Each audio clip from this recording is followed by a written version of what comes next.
Olá, jovem jurista, aqui é o professor Ronaldo Bastos, continuando a nossa semana do direito eleitoral. Hoje eu quero falar com vocês sobre inelegibilidades. Eu falei em um vídeo anterior sobre condições de elegibilidade, mas além das condições de elegibilidade, o candidato não pode ser inelegível.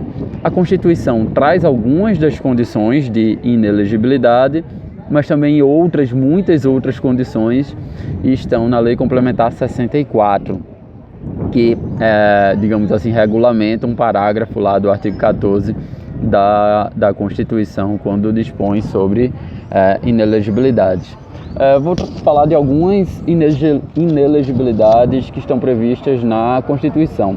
Uma primeira inelegibilidade é quando a Constituição fala que não são elegíveis os analfabetos e os inalistáveis. Mais uma vez chamou a atenção. Embora os analfabetos tenham condição eleitoral ativa, eles possam votar, eles não têm condição eleitoral passiva, eles não podem ser votados, logo eles são inelegíveis.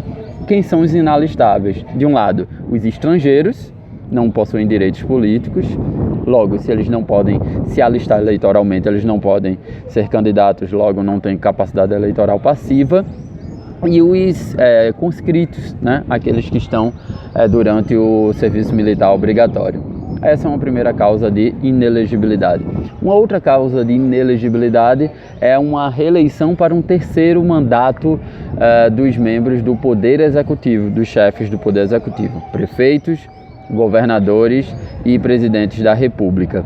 Embora seja possível a reeleição no Brasil, é apenas para um mandato subsequente.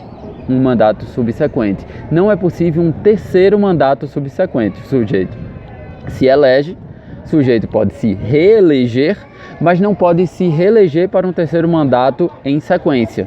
É claro que se esses mandatos forem interrompidos, pode haver uma reeleição. O caso do Luiz Inácio Lula da Silva, em que ele foi eleito em 2002, 2006 ele foi reeleito, e aí ele passou um tempo fora da política e agora ele foi eleito novamente. Não são mandatos subsequentes, então é possível. Uma terceira causa de inelegibilidade trazida na Constituição é o que a gente chama de desincompatibilização. Os chefes do Poder Executivo, para poderem disputar uma reeleição, eles têm que se desincompatibilizar do cargo. O que é isso?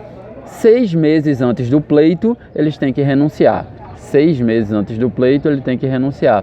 Cuidado, que não é 6 meses antes do fim do mandato, que vai se vencer em janeiro. Não, é 6 meses antes do pleito. E por fim, uma última causa de inelegibilidade trazida na Constituição é a inelegibilidade de parentes do chefe do Poder Executivo até o 2º grau. Os parentes do chefe do Poder Executivo até o 2º grau, eles não podem ser eleitos na mesma circunscrição do titular, beleza? Esse titular vai ter que renunciar. Se esse titular falecer, é possível também, mas tem uma súmula do TSE e uma súmula do STF que é muito interessante. Se houver a dissolução do vínculo conjugal, isso não retira essa inelegibilidade, porque pode ter fraudes. Imagine que a esposa de um prefeito, ela queira se eleger e eles se divorciam, ela se elege e depois eles voltam a viver juntos. Então, para evitar essa fraude, a dissolução do relacionamento pelo divórcio não é possível de retirar essa inelegibilidade. Tá passando um sonzão aqui. Mas o STF, mitigando essa súmula, ele determina que se houver morte, a dissolução do casamento for pela morte, aí sim é possível o fim dessa inelegibilidade.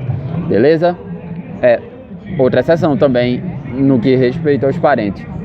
Se esse parente que quer se eleger, ele já for titular de um mandato eletivo, ele pode também, ok? Até uma próxima, tchau.